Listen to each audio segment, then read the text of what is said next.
మీరు మీ ఇంటికి ఇంటీరియర్స్ కావాలనుకుంటున్నారా? అయితే బెంగళూరులో విశేష అనుభవం కలిగి మరియు స్వంత ఫ్యాక్టరీ కలిగిన కాశీ స్పేసెస్ ఇంటీరియర్స్ డిజైన్ వారు ఇప్పుడు మన మదనపల్లిలో మనకు అందుబాటులో. మీ ఇంటిని మరింత అందంగా, ఆకర్షణీయంగా, సుందరంగా చూడాలనుకుంటున్నారా? అప్డేటెడ్ మోడల్స్ తో modular kitchen, dining hall, latest model bedrooms, పూజ గది, ఫాల్ సీలింగ్, వాల్ డిజైన్స్, అదిరిపోయే డిజైన్స్, డూప్లెక్స్, ట్రిప్లెక్స్ ఇళ్లు మరియు రెస్టారెంట్స్, హాస్పిటల్స్, షోరూమ్స్, ఆఫీసులకు కూడా కోరిన డిజైన్స్ చేయబడును. మరిన్ని వివరాలకు సంప్రదించండి Kashi spaces interior designers, PNT colony extension, సక్సెన్ ఫౌండేషన్ దగ్గర, మదనపల్లి.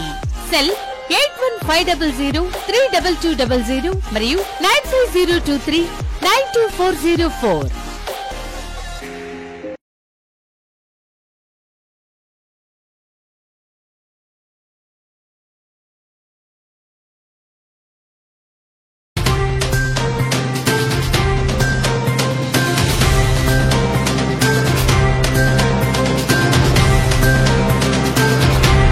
నమస్తే, ఎంసీటీవీ న్యూస్ కు స్వాగతం. నా పేరు తరంగిణి. ముందుగా బులెటిన్ హెడ్లైన్స్ చూద్దాం. ప్రతి ఒక్కరూ ఓటు హక్కును పరస్పర భేదాలు లేకుండా వినియోగించుకోండి. తహసీల్దార్ మహబూబ్ చాంద్ పిలుపు. మున్సిపల్ కమిషనర్ ప్రమీలతో కలిసి జాతీయ ఓటరు దినోత్సవం సందర్భంగా ర్యాలీ, అవగాహన సదస్సు నిర్వహించిన తహసీల్దార్. యువతకు ఉపాధి అవకాశాలు రావాలంటే జనసేన, టీడీపీ ఉమ్మడి అభ్యర్థిని గెలిపించాలి. జనసేన పార్టీ రాష్ట్ర నాయకులు శ్రీరామ రామాంజనేయులు విజ్ఞప్తి.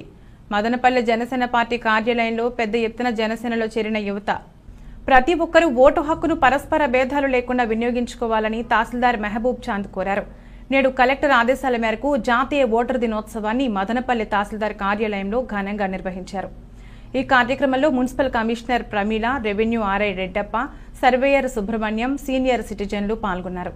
ఈ సందర్భంగా వారు మాట్లాడుతూ ప్రతి ఒక్కరూ ఎన్నికల సమయంలో ఓటు హక్కును వినియోగించుకోవాలని కోరారు. 18 సంవత్సరాలు నిండిన ప్రతి ఒక్కరూ ఓటరుగా నమోదు కావాలని పిలుపునిచ్చారు. అనంతరం సీనియర్ సిటిజన్స్ ను సన్మానించారు. ఎందుకంటే ప్రశాంత ఎన్నికల రాబోవాన్ని నిలబెడతామని మతం, జాతి దానిపైన హారం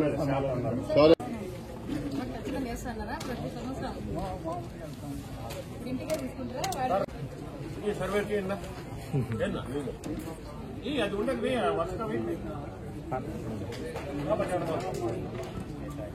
హైయెస్ట్ 105 అండి.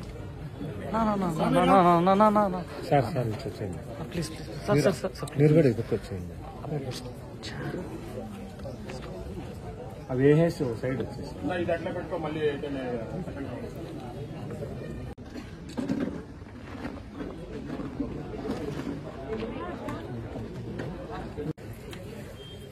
హారాలు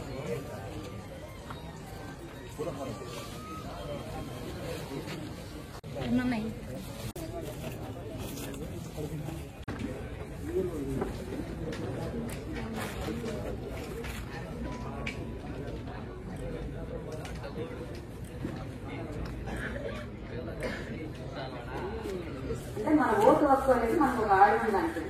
ఎప్పుడైతే మనం అందరము ఓటును నమోదు చేసుకుని ఆ ఓటును వేసినప్పుడే దానికి ఒక బాధ్యతగా, అంటే మనం వేయడము, నమోదు చేసుకోవడం రెండు కూడా బాధ్యతగా తీసుకోవాలి. అప్పుడే మనకు సాధ్యత అనేది ఉంటుంది. ఇప్పుడు మీకు తెలియని ఒక విషయం ఏమంటే, ఇప్పుడు పోయిన ఎలక్షన్ వరకు ఒకటి ఉంటే, ఇప్పుడు కొత్తగా ఈ లోక్సభ ఎలక్షన్ 2019 లోక్సభ ఎలక్షన్ తర్వాత సీనియర్ సిటిజన్స్ కి, అంటే 80+ దాటిన వాళ్లకు హోమ్ ఓటింగ్ అనేది ఎలక్షన్ కమిషన్ అందుబాటులో తెచ్చింది.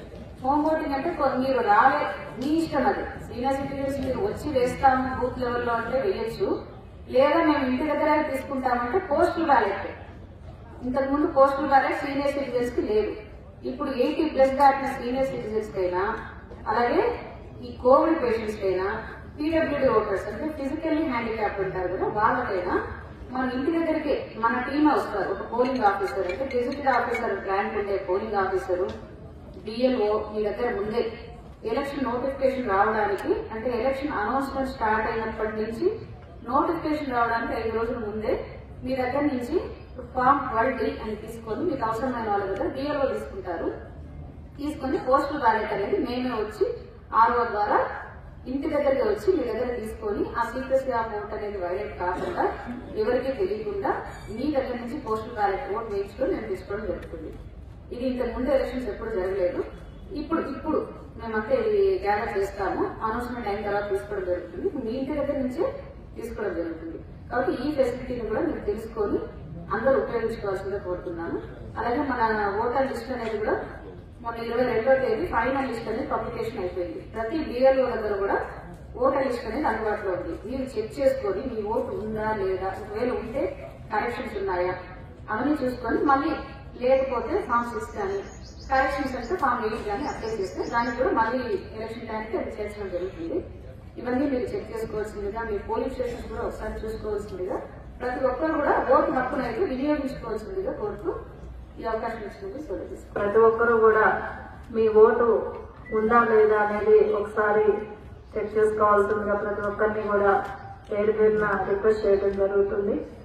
ఎక్కడైనా మీ ఓటు నమోదు కాకుంటే మొత్తం ఒకసారి రీచెక్ చేసుకున్న తర్వాత మరి మీరు ఫామ్ 6 ని పెట్టుకున్నట్లయితే ఓటు హక్కుని కల్పించడం జరుగుతుంది. అదేవిధంగా ఈసారి స్వీప్ యాక్టివిటీస్ కింద 18 సంవత్సరాలు అంటే కొత్తగా ఓటు వచ్చే వారందరికీ కూడా మనం స్వీప్ యాక్టివిటీస్ కండక్ట్ చేయడము, అలాగే వాళ్ళని రిజిస్ట్రేషన్ అనేది చేయడం జరిగింది. ఇంకా ఎవరైనా కొత్తగా ఓటు నమోదు చేసుకోవాలి అనుకుంటే మీ బిఎల్ఓ దగ్గర, పోలింగ్ స్టేషన్ పరిధిలో ఉన్నటువంటి బిఎల్ఓ దగ్గర మరి మీ ఓటు హక్కును నమోదు చేసుకోవాల్సిందిగా ఈ సందర్భంగా తెలియజేస్తున్నాము. అదేవిధంగా ఓటు హక్కును నమోదు చేసుకోవడంతో పాటు ఆ పోలింగ్ జరిగే రోజు ఖచ్చితంగా ప్రతి ఒక్కరు కూడా మీ ఓటు హక్కును వినియోగించుకోవాల్సిందిగా ప్రతి ఒక్కరిని రిక్వెస్ట్ చేస్తున్నాము. ఎందుకంటే మనం ఒకసారి ఓటింగ్ సర్వేని పరిశీలించినట్లయితే విలేజెస్ లో ఉన్నంత పోలింగ్ పర్సంటేజ్ అనేది మనకి టౌన్స్ లో నమోదు కావట్లేదు. చాలా వరకు 50%, 54%, 60% ఈ విధంగా మాత్రమే ఓటింగ్ అనేది మనకి నమోదు కావడం జరుగుతుంది.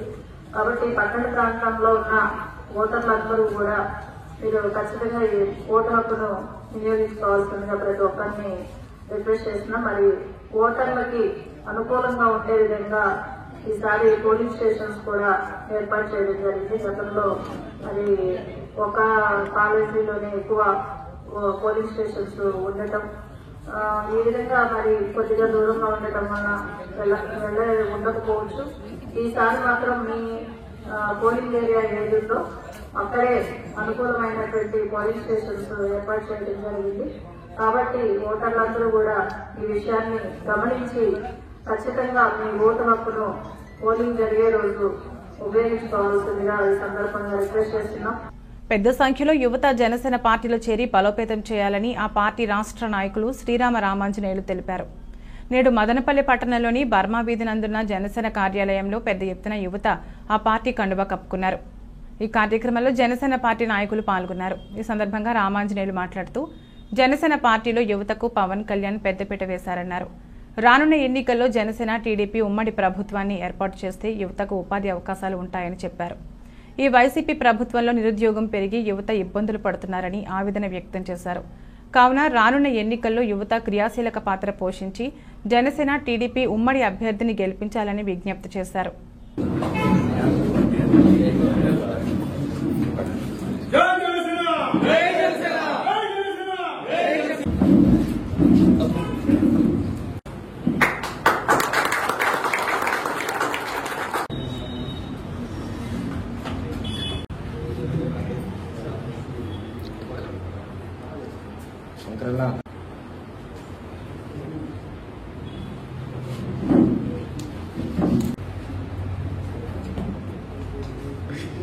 జై జనసేన, జై జనసేన, జై జనసేన, జై జనసేన, జై జనసేన.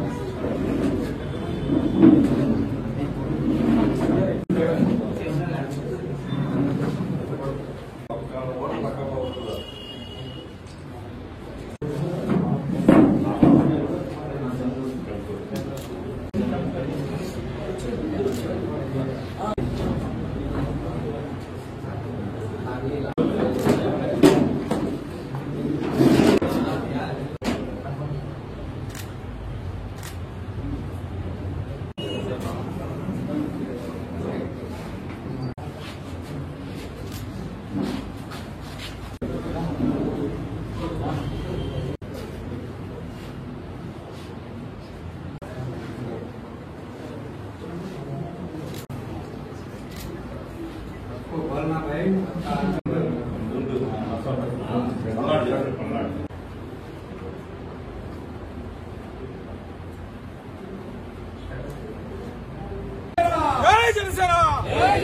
పవన్ కళ్యాణ్ గారి నాయకత్వం పవన్ కళ్యాణ్ గారి నాయకత్వం జై జనసేన పవన్ కళ్యాణ్ గారి నాయకత్వం పవన్ కళ్యాణ్ గారి నాయకత్వం జై జనసేన జై జనసేన జనసేన పార్టీ ఆఫీస్ నందు మదనపల్లి పార్టీ ఆఫీస్ నందు రామసముద్రం కొత్తపల్లి చెంపుకూరు అంకిశెట్టిపల్లి ఇక్కడ నుంచి మొత్తం యువకుల సీటీఎం ఇక్కడంతా కలిసి సుమారుగా 50 మంది వరకు జనసేన పార్టీలో జాయిన్ కావడం జరిగింది. వారందరికీ కండువా కప్పడం మన అదృష్టంగా భావిస్తున్నాం. జనసేన తెలుగుదేశం కలిసి చేసే ఈ యుద్ధంలో తప్పకుండా మనము గెలిచి సంకీర్ణ ప్రభుత్వాన్ని ఏర్పరుస్తామని మాకు వీరి ఉత్సాహాన్ని చూస్తే పూర్తిగా నమ్మకం కలుగుతా ఉంది. యువతకు కావలసినటువంటి వారికి భవిష్యత్తు కార్యాచరణ ఉపాధి అవకాశాలు గాని ఉద్యోగ అవకాశాలు గాని ఈ ప్రభుత్వంలో ఏర్పరిచి సుస్థిరమైనటువంటి ప్రభుత్వాన్ని మనం ఏర్పరచుకునేదానికి అవకాశం ఉంది. మీరు ఓటర్ల యొక్క దొంగ ఓట్ల వల్ల గాని ఇతర నకిలీ కార్డులు కూడా తయారైనాయి. వీరు అధికారులు కొమ్ముగాసి అధికారాన్ని అడ్డం పెట్టుకుని దొంగ ఓట్లు ఎపిక్ కార్డ్స్ ప్రింట్ చేసి వాటి వల్ల దగ్గర 30,000 నుంచి 40,000 ఓట్లు మన తిరుపతి ఉప ఎన్నికలలో జరిగినాయి. అధికారులు ఐఏఎస్ అధికారి సస్పెండ్ అయినాడు కానీ ఆ దొంగ ఓట్ల వల్ల గెలిచినటువంటి ఎన్నిక రద్దు కాలేదు. ఇవన్నీ ఎన్నికల ప్రధాన అధికారులు ఎన్నికల కమిషన్ దృష్టికి తీసుకోవాల్సిందే. అలాంటి చర్యలు కఠినమైనటువంటి చర్యలు తీసుకోవాలని ఎన్నికల కమిషన్ గారిని కూడా ఎన్నికల సంఘాన్ని మేము మదనపల్లి జనసేన పార్టీ తరఫున అభ్యర్థిస్తున్నాం. తప్పకుండా మా నమ్మకాన్ని మీరు మంచిగా చేసి ఎక్కువ శాతం పోలింగ్ అయ్యేట్టుగా ఎన్నికల సంఘం ఆదేశించాలని ఈ 45%, 60% అనేది కాకుండా 80%, 90% ఓట్లు పోలయ్యే విధంగా ఎన్నికల సంఘం చర్యలు తీసుకోవాలని ఈసారి ఎలక్షన్లో సంకీర్ణ ప్రభుత్వాన్ని ఏర్పరుస్తామని మేము ఖచ్చితంగా చెప్తూ జై జనసేన. ఇక్కడ చేరినటువంటి ప్రతి కార్యకర్తకి నా నమస్కారాలు, శుభాకాంక్షలు. జనసేన పార్టీ అనే సిద్ధాంతం చాలా విలువైనది. ఎంతోమంది పార్టీలో ఏది ఆశించకుండా ప్రతి ఒక్కరూ పనిచేస్తున్నారు. అదేవిధంగా పల్లెల్లో కానీ ప్రతి ఒక్కరు ఇంటికి 10 ఇళ్ళు చేసుకొని ప్రతి ఒక్కరూ ఓట్లు అనేది వినియోగించుకోవాలని కోరుకుంటూ 10 ఇళ్ళకి ప్రతి ఒక్కరు పనిచేసి ఈసారి జనసేన ప్రభుత్వాన్ని స్థాపిస్తామని కోరుకుంటూ జై జనసేన, జై పవన్ కళ్యాణ్. ప్రతి ఒక్కరూ ఓటరుగా నమోదై రాజ్యాంగం కల్పించిన ఓటు హక్కును వినియోగించుకోవాలని తహసీల్దార్ మహబూబ్ చాంద్ పిలుపునిచ్చారు. నేడు మదనపల్లి సబ్ కలెక్టర్ కార్యాలయం నుండి జాతీయ ఓటర్ల దినోత్సవాన్ని పురస్కరించుకుని భారీ ర్యాలీ నిర్వహించారు. ఈ కార్యక్రమంలో municipal commissioner Pramila, revenue, municipal అధికారులు, సిబ్బంది, విద్యార్థులు తదితరులు పాల్గొన్నారు. ఈ సందర్భంగా తహసీల్దార్ కమిషనర్ మాట్లాడుతూ రాజ్యాంగం కల్పించిన ఓటు హక్కును సద్వినియోగం చేసుకుని మంచి నాయకుడిని ఎన్నుకుంటే గ్రామ, వార్డు స్థాయి నుండి జాతీయ స్థాయి వరకు ప్రజా పరిపాలన వస్తుందని వారు సూచించారు.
ఓటుకు నోటు ప్రజాస్వామ్యానికి చేటు.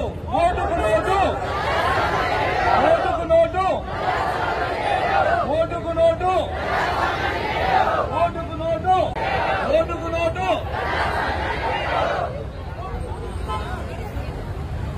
ఓటరు చైతన్యం దేశ భవితవ్యం.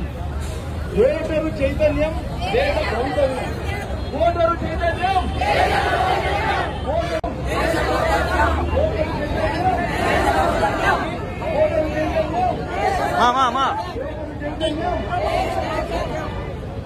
అందరూ ఓటేయాలి, అభివృద్ధికి బాటేయాలి. అందరూ ఓటేయాలి, అభివృద్ధికి బాటేయాలి. అందరూ ఓటేయాలి, అందరూ ఓటేయాలి.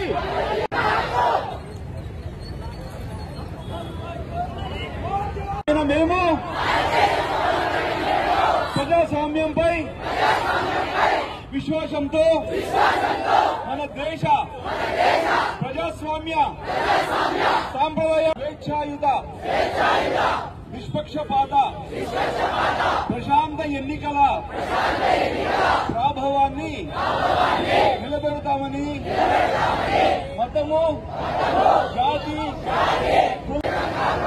ప్రతి ఎన్నికలో నిర్భయంగా ఓటు చేస్తామని ఇందు మూలంగా ప్రతిజ్ఞ చేస్తున్నాము. జై హింద్. చైతన్య సర్వీస్ సొసైటీకి సంబంధించిన భూమిని కొందరు కబ్జా చేస్తున్నారని బహుజన సేన వ్యవస్థాపక అధ్యక్షుడు శ్రీచందు ఆరోపించారు. నేడు మదనపల్లి తహసీల్దార్ కార్యాలయం ఎదుట చైతన్య సర్వీస్ సొసైటీ చిన్నారులతో కలిసి బహుజన సేన నాయకులు ఆందోళన నిర్వహించారు.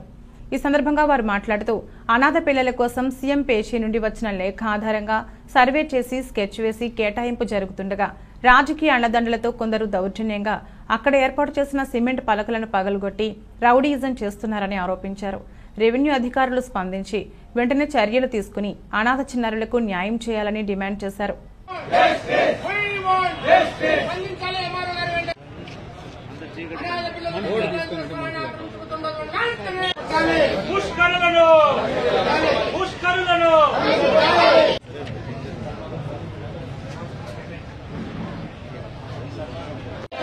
కేటాయించాలి తల్లిదండ్రులు లేని పిల్లలకు నివాస స్థలం.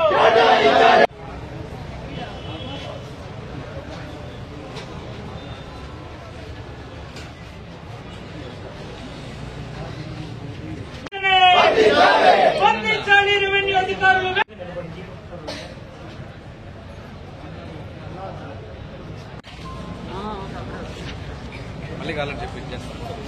ఈ ముఖ్యమంత్రి ఈ మదనపల్లికి పాదయాత్ర వచ్చినప్పుడు ఒక లేఖను ఇచ్చి మీరు ఖచ్చితంగా నేను అధికారంలోకి వస్తానే మీకు స్థలాన్ని కేటాయించే రకంగా ఏర్పాట్లు చేస్తానని చెప్పేసి మాకు ఒక లేఖ ద్వారా కూడా జగన్మోహన్ రెడ్డి గారు పంపించిన సందర్భం ఉంది.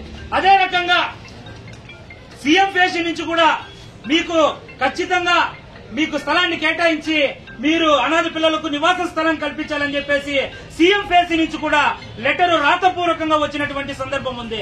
గౌరవ మిథున్ రెడ్డి గారు, పెద్దరెడ్డి గారు వీరందరూ కూడా స్పందించిన అవసరం ఉంది. ఏ రకంగా అయితే నేను అనెక్సర్ 11 లో పెట్టుకుని మీరు కొనుక్కోండి అని చెప్పడం కూడా ఇది ఒక ఏ రకమైన ప్రజాస్వామ్యంలో ఉన్నామో అర్థం చేసుకోవాల్సిన పరిస్థితి ఉంది. ఎకరాలు భూస్వాములు, పెత్తందారులు, రాజకీయ పార్టీ నాయకులు దౌర్జన్యంగా కబ్జాలు చేస్తున్నా పట్టించుకోని అధికారులు అనాథ పిల్లలు నివాసం ఉండడానికి ఒక 20-30 సెంట్ల భూమిని అక్కడికి వెళ్లి అందరికీ అధికారులకు లెటర్లు పెట్టి చేస్తే దాన్ని కూడా దౌర్జన్యకారులు ఈ రోజు అధికార పార్టీలో ఉన్నటువంటి వారు తొత్తులుగా ఆ స్థలాన్ని ఆక్రమిస్తున్నారు. ఇది అన్యాయం కాదు, ఇది మహాపాపం. అనాథులకు కేటాయించిన స్థలాన్ని కూడా కబ్జా చేస్తున్నారంటే ఈ మదనపల్లిలో భూ కబ్జాదారులు ఏ స్థాయికి తెచ్చుమీరిపోయారో అర్థం చేసుకోవచ్చు. సిగ్గు ఉండాలి. అనాథ పిల్లలు కేటాయించిన స్థలాన్ని కూడా కబ్జా చేయడానికి బుద్ధి జ్ఞానం ఉండాలి. ఈ ఊరు పరువు తీస్తున్నటువంటి ఈ కబ్జాదారులందరినీ కూడా వెంటనే పోలీసు వారు, రెవెన్యూ వారు మానవతా దృక్పథంతో రాజ్యాంగబద్దంగా ఈ పిల్లలకు కావాల్సిన హక్కును, నివాసం ఉండాల్సిన కనీస ప్రాథమిక హక్కులు కూడా వీరికి రక్షణ కల్పించకపోతే రాజ్యాంగము, చట్టాలు అనాథ పిల్లలకు కూడా ఉపయోగపడకపోతే ఇక్కడ ఉన్నటువంటి అధికారులు కూడా సిగ్గుతో తలదించుకునే పరిస్థితి ఏర్పరచుకోవద్దని మేము హెచ్చరిస్తూ ఈ రోజున ఈ సమస్య పరిష్కారం అయ్యేంత వరకు ఈ తహసీల్దార్ ఆఫీసు వదిలి పోమని అందర్ముఖంగా తెలియజేస్తున్నాం. 48వ సర్వే నెంబర్, అదేవిధంగా 540 నెంబరు సర్వే నెంబర్లో గతంలో 2018-19లో ఇక్కడ మా గొల్లపల్లి, కాలనీ గేటు, కుమారపురము, గాంధీపురంలో గునాదులు వేసుకున్నారు. ఆ రోజు అది ప్రభుత్వ స్థలం. మళ్ళా 2022-2023కి వచ్చే ముందుకే పట్టాభూమి అయిపోతుంది. అది మాకు 5 ఎకరాల పట్టాభూమి ఉందని చెప్పిందే కొంతమంది ఆడుండే లోకల్ గా ఉండేవాళ్ళు ఆడ 1-2 లక్షలకు మాది ఇది అని చెప్పిండే గునాదులు దౌర్జన్యంగా చేపిస్తున్నారు. ఈ రెవెన్యూ వాళ్ళు కూడా సన్నాబన్నోళ్ళు వేసుకుంటే మాత్రము ఖచ్చితంగా దానిపైన యాక్షన్ తీసుకుంటారు. వేరే రాజకీయ పార్టీల వాళ్ళైతే వేసుకుంటే మాత్రము చూసి తున్నట్లు పోతారా? ఈ రోజు తక్షణమే ఒక కరెంటు బిల్లు కట్టకపోతే కరెంటు కట్ చేస్తారు, మున్సిపాలిటీ ట్యాక్స్ కట్టకపోయినా గానీ కట్ చేస్తారు, కుళాయి బిల్లు కట్టకపోతే కూడా అధికారులు వెంటనే వచ్చి ఇళ్లకు వచ్చి బీగాలేసే పరిస్థితులు ఉన్నాయి. అదేవిధంగా ఈ రోజు ఎంతో బీకేపల్లి పోతే పెద్ద మాఫియా జరుగుతుంది. ఆ మాఫియాని వెంటనే ఎంఆర్ఓ గారు విజిట్ చేయాలా, అనాథ పిల్లలకి ఇచ్చిన స్థలాన్ని పూర్తిగా ఆ అమ్మ ఇచ్చిందే కట్టుకోమని చెప్పాలని చెప్పింది డిమాండ్ చేస్తాను. ఈ సమస్య అయిపోయేంత వరకు కూడా ఈ ఎంఆర్ఓ ఆఫీస్ మాత్రమైతే ఖచ్చితంగా వదిలిపోయేదంటూ జరగదని చెప్పింది డిమాండ్ చేస్తాను. ఇది మదనపల్లిలో ఉన్నటువంటి వైఎస్ఆర్ కాంగ్రెస్ పార్టీ నాయకత్వం, ప్రధాన నాయకత్వం అనుచరులు ఒక 10-20 మంది భూ కబ్జాదారులు ఈ మదనపల్లి చుట్టూ గద్దల్లాగా తిరుగుతున్నారు. అనాథ పిల్లలకి ఇచ్చిన స్థలాన్ని కొట్టేస్తారు, ప్రభుత్వ భూముల్ని కాజేస్తారు.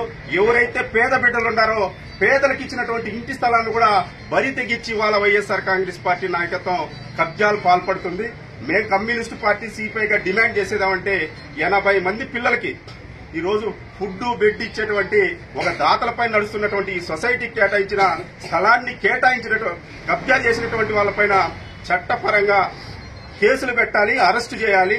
రెవెన్యూ యంత్రాంగం వాళ్ళకి లీగల్ గా కూడా త్వరితగతిన భూమిని కేటాయించాలని సిపిఐ పార్టీగా డిమాండ్ చేస్తున్నాం. అలా లేని ఎడల రోజువారీ రెవెన్యూ యంత్రాంగం పైన, కబ్జాదారుల పైన ధర్నా కార్యక్రమాలు కూడా నిర్వహిస్తామని ఈ సందర్భంగా హెచ్చరిస్తున్నాం. వాల్మీకిపురంలో వెలిసిన శ్రీ పట్టాభిరాముడి కళ్యాణోత్సవం అత్యంత వైభవంగా జరిగింది. నేడు పునర్వసు నక్షత్రం సందర్భంగా రామాలయంలో తిరుపతి తిరుమల దేవస్థానం ఆధ్వర్యంలో సీతారాముల వారి కళ్యాణోత్సవాన్ని వేద పండితులు సాలిగ్రామ శ్రీనివాసాచార్యులు నిర్వహించారు. సీతారామ లక్ష్మణ స్వామి ఉత్సవ విగ్రహాలను ప్రత్యేకంగా అలంకరించి కళ్యాణానికి ముస్తాబు చేశారు. సీతారాముల కళ్యాణం విశిష్టత గురించి స్వామి వివరించారు. ఓం వరప్రదాయ స్వాహ, ఓం జితేంద్రియాయ స్వాహ, ఓం జనక్రోధాయ స్వాహ, ఓం చిత్రకూట సమాశ్రితాయ స్వాహ, ఓం జయత్రాణప్రదాయ స్వాహ, ఓం సుమిత్రాపుత్రసేవితాయ స్వాహ.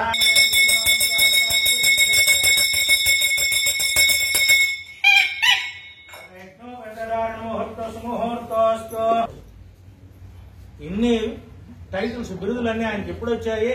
ఒక్కొక్క బాలరాముడిగా మొదలుపెట్టినప్పటి నుంచే. అంటే ఇటువంటి రాముణ్ణి మనం కళ్యాణ మహోత్సవం గత్వేన మాంగళ్య సూత్రధారణ ముహూర్త సుముహూర్తో అస్తు.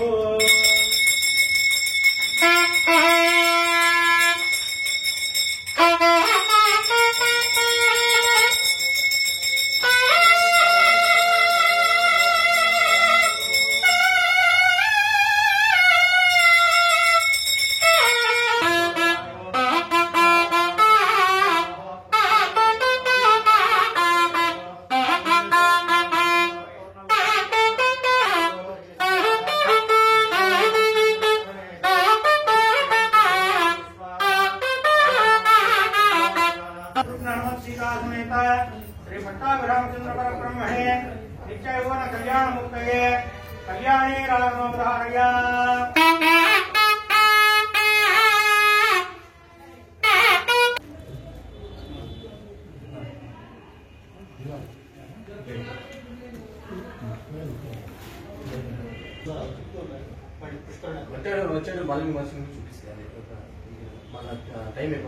ఎస్టీ రిజర్వేషన్ సాధన కోసం ఫిబ్రవరి 5వ తేదీన భారీ ర్యాలీ నిర్వహిస్తున్నట్లు వాల్మీకి రిజర్వేషన్ సాధన సమితి వ్యవస్థాపక అధ్యక్షులు పొదల నరసింహులు తెలిపారు. నేడు మదనపల్లె ప్రెస్ క్లబ్ నందు వారు విలేకరుల సమావేశాన్ని నిర్వహించారు. ఈ సమావేశంలో నాయకులు బొగ్గిటి కృష్ణమూర్తి, గౌరమ్మ తదితరులు పాల్గొన్నారు. ఈ సందర్భంగా నరసింహులు మాట్లాడుతూ ఏ రాజకీయ పార్టీ అయితే ఎస్టీ జాబితాలో వాల్మీకి కులస్తులను చేరుస్తున్నామని ఎన్నికల మేనిఫెస్టోలో చేరుస్తుందో ఆ పార్టీకి తమ మద్దతు ఉంటుందని తెలిపారు. ఫిబ్రవరి 5వ తేదీ ఉదయం 10 గంటలకు పట్టణంలోని అంబేద్కర్ సర్కిల్ వద్ద నుండి ఈ భారీ ర్యాలీ ప్రారంభమవుతుందని తెలిపారు.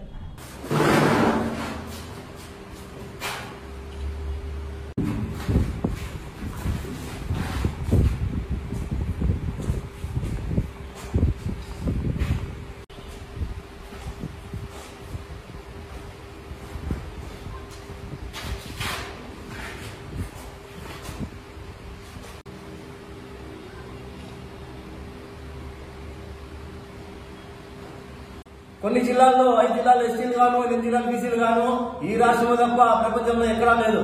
ప్రపంచమంతా ఎస్టీలుగా కొనసాగుతూనే ఉన్నాయి. ఈ రాష్ట్రంలో ప్రభుత్వం వచ్చిన ముందు తెలుగుదేశం పార్టీ అయితేమి, కాంగ్రెస్ పార్టీ అయితేమి, మన బీజేపీ పార్టీ అయితేమి, మన వైఎస్ఆర్ పార్టీ అయితేమి, ఈ పార్టీలన్నీ మమ్మల్ని వాల్మీకులు మోసం చేస్తూనే ఉన్నాయి. ఇప్పుడు రాబోయే ఎలక్షన్ లో మా సత్తా వాల్మీకి సత్తా చూపించడానికి సిద్ధమవుతున్నాం. గ్రామ స్థాయిలో నుండి కేంద్ర స్థాయి వరకు ఈ పోరాటం తీసుకుపోయేదానికి సిద్ధంగా ఉన్నాం. అందువల్ల మేము ఈ రేపు నెల 5వ తేదీన భారీ ర్యాలీగా అంబేద్కర్ సర్కిల్ నుండి కలెక్టర్ ఆఫీస్ వరకు భారీ జనాలతో మేము ర్యాలీ చేపడుతున్నాం. శాంతియుతంగా మా పోరాటాలు మేము కొనసాగిస్తూనే ఉంటాం. అధికార పార్టీ అయినా ఇప్పుడైనా కానీ చూసి వాల్మీకుల్ని ఎస్టీ జాబితా చేసేదానికి ఎలక్షన్ ముందే మీరు మాకు లేకపోతే కన్నా మేము ఉద్యమాలు చేస్తాం. అదేవిధంగా రాబోయే 2 నెలలు జరిగే పార్లమెంట్ అయితేమి, అసెంబ్లీ అయితేమి మీ ఎంపీలకు చెప్పి వాల్మీకులు ఎస్టీ జాబితాలో పునరుద్ధరణ చేయకపోతే కన్నా వాల్మీకి గ్రామ స్థాయిలో నుండి మిమ్మల్ని అడ్డుకునే సిద్ధపడుతున్నాం. ఎందుకంటే మీరు వాల్మీకుల సంఘాలన్నీ మీరు ఇడుకుంటే చెడుకుంటా కూడా రాజకీయ పార్టీలో ఇప్పుడే మీరు మొదలుపెట్టారు వాల్మీకుల్ని పార్టిసిపేట్ చేయడానికి. ఏమి జరగవు. ఇద్దరు కూడా మీరు వృద్ధి తీసినా కూడా గ్రామ స్థాయిలో పట్టుంది. గ్రామ స్థాయిలో అంటే మేము వాల్మీకులు అందరూ ఏకమయ్యి రాజకీయ పార్టీలు రానికుండా చేయడానికి సిద్ధపడతామని చెప్పి ఈ సమావేశంగా తెలియజేస్తున్నాను. కేవలం వాల్మీకి జాతి అభివృద్ధి కోసం, ఎస్టీ జాబితా కోసం కాకుండా ఈ యొక్క ఈ కళాశాలలో, కార్పొరేట్ కళాశాలలో విద్యాపరంగా చాలా మోసాలు పాల్పడుతున్నారు. పేద బడుగు బలహీన వర్గాలు, పేద విద్యార్థులు కంటతడి పెడుతున్నారు వాళ్ళ తల్లిదండ్రులు. దీని మీద కూడా పోరాటానికి మేము సిద్ధంగా ఉన్నాం. ఎన్నిక ప్రసక్తే లేదు. మేము రోడ్డు మీద కూడా కూర్చోడానికి సిద్ధంగా ఉన్నాం. కేవలం ఇదే కాకుండా అన్ని ఈ యొక్క పోలీస్ వ్యవస్థ అయితేనేమే, రెవెన్యూ వ్యవస్థ అయితేనేమే, ప్రతి వ్యవస్థ మీద మేము పోరాటాలకు సిద్ధపడుతున్నాం. ఎన్నిక ప్రసక్తే లేదు. ఎక్కడ అన్యాయం జరిగినా రోడ్డు మీద కూర్చోడానికి మేము సిద్ధంగా ఉన్నామని ఈరోజు పత్రికా విలేకరులకి మేము మీ యొక్క సమక్షంలో మేము చెప్తున్నామయ్యా. మీరు కూడా మా యొక్క వాల్మీకుల యొక్క పోరాటాలకు మీరు మద్దతు ఇవ్వాల్సిందిగా మీకు కూడా హృదయపూర్వక ధన్యవాదాలు తెలుపుకుంటూ మిమ్మల్ని కోరుకుంటున్నాం. వాల్మీకి సంఘం టీఆర్ఎస్ఎస్ ఆధ్వర్యం జరిగిన సభకు ఇచ్చేందుకు అందరికీ ధన్యవాదాలు తెలియజేసుకుంటాం. అలాగే మన వాల్మీకి ఎస్టీలు చేర్చేంత వరకు మనందరము కష్టపడాలని మనస్ఫూర్తిగా కోరుకుంటున్నాం. అలాగే మన వాల్మీకి ఎస్టీ చేయకపోతే ఢిల్లీ నుండి ఎక్కడికైనా మేము వచ్చి దానికోసం ఎస్టీ కోసం పోరాడతామని మనస్ఫూర్తి తెలియజేస్తున్నాం. జై వాల్మీకి, జై వాల్మీకి. చంద్రబాబు నాయుడు తిరిగి ముఖ్యమంత్రి కావాలని అయోధ్యలో ప్రత్యేక పూజలు నిర్వహించడం జరిగిందని టీడీపీ నాయకులు అమర్నాథ్ తెలిపారు. నేడు ఆయన కుటుంబ సభ్యులతో కలిసి అయోధ్యలో బాలరాముడిని దర్శించుకుని చంద్రబాబు నాయుడు ముఖ్యమంత్రిగా గెలవాలని ప్రార్థనలు చేశారన్నారు.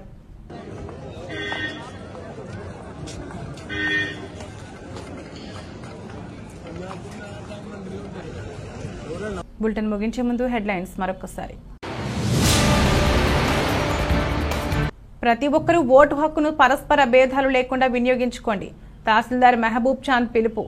మున్సిపల్ కమిషనర్ ప్రమీళతో కలిసి జాతీయ ఓటరు దినోత్సవం సందర్భంగా ర్యాలీ, అవగాహన సదస్సు నిర్వహించిన తహసీల్దార్. యువతకు ఉపాధి అవకాశాలు రావాలంటే జనసేన టీడీపీ ఉమ్మడి అభ్యర్థిని గెలిపించాలి. జనసేన పార్టీ రాష్ట్ర నాయకులు శ్రీరామ రామాంజనేయులు విజ్ఞప్తి. మదనపల్లె జనసేన పార్టీ కార్యాలయంలో పెద్ద ఎత్తున జనసేనలో చేరిన యువత. ఇదే రోజు బులెటిన్. మరో బులెటిన్లో మళ్లీ కలుద్దాం. అంతవరకు సెలవు. నమస్కారం.